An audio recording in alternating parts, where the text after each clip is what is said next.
कत्ल की साजिश। भाग 1। एक खौफनाक रात। गहरे काले बादलों से ढका आसमान और मूसलाधार बारिश, मानो कुदरत भी किसी अनहोनी इशारा कर रही थी। शहर के बाहरी इलाके में बनी एक पुरानी हवेली में रात के अंधेरे में एक साजिश रची जा रही थी। हवेली के मालिक राजवीर सिंह अपनी लाइब्रेरी में बैठे थे जब अचानक बिजली कड़कने के साथ दरवाजा खुला। अंदर आया उनका नौकर रमेश, जिसकी आंखों में घबराहट साफ झलक रही थी। साहब, बाहर कोई आदमी आपको मिलना चाहता है, रमेश ने डरते हुए कहा। राजवीर ने चश्मा हटाया और गहरी आवाज में पूछा, कौन है? उसने अपना नाम नहीं बताया, बस कहा कि बहुत जरूरी बात करनी है, रमेश ने जवाब दिया। राजवीर कुछ देर सोचते रहे और फिर बोले, अंदर भेजो उसे। भाग 2। एक अनजान मेहमान। कुछ ही देर में एक लंबा चौड़ा आदमी अंदर आया। उसने काले रंग का कोट पहना था और चेहरे पर गहरी चोट के निशान थे। उसने इधर उधर देखा और धीरे से कहा, मेरा नाम अर्जुन है, मुझे आपके दुश्मनों के बारे में सब कुछ पता है। राजवीर ने कुर्सी से उठते हुए कहा, क्या मतलब? अर्जुन ने धीरे से एक कागज उनकी ओर बढ़ाया। उस पर लिखा था, कल की साजिश तैयार है, अगले हफ्ते।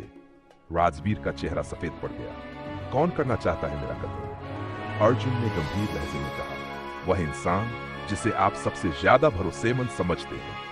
भाग 3। शक की सुई शोध सो नहीं सके। उनके मन में सवालों का तूफान था। क्या ये अर्जुन सच बोल रहा था? उनका सबसे भरोसेमंद आदमी कौन था? उनका बिजनेस पार्टनर विशाल, छोटा भाई करण, या उनका पुराना दोस्त देव? अगली सुबह राजवीर ने अपने सबसे वफादार दोस्त इंस्पेक्टर सुनील को बुलाया और पूरी बात बताई। सुनील ने कहा, हमें साजिश का पता लगाना होगा, लेकिन बहुत होशियारी से। राजवीर ने ठंडी आवाज में कहा, अगर कोई मेरी मौत चाहता है तो मैं पहले उसका खेल खत्म करूंगा। भाग्य। साजिश का पर्दाफाश। एक हफ्ते बाद हवेली में एक बड़ी पार्टी रखी गई। वहां शहर के बड़े लोग, बिजनेस पार्टनर और परिवार के सदस्य मौजूद थे। सुनील ने राजवीर को इशारा किया और कहा, हमने सब पर नजर रखी है। मुझे यकीन है कि आज रात कातिल कुछ न कुछ जरूर करेगा। रात के ठीक 11 बजे जब राजवीर अपनी स्टडी में अकेले थे, एक परछाई खिड़की से अंदर घुसी। हाथ में एक तेज चाकू चमक रहा था, लेकिन जैसे ही उसने वार करने के लिए हाथ उठाया, लाइट जल गई। सामने सुनील और पुलिस खड़ी थी। कातिल कोई और नहीं बल्कि करण था, राजवीर का अपना भाई।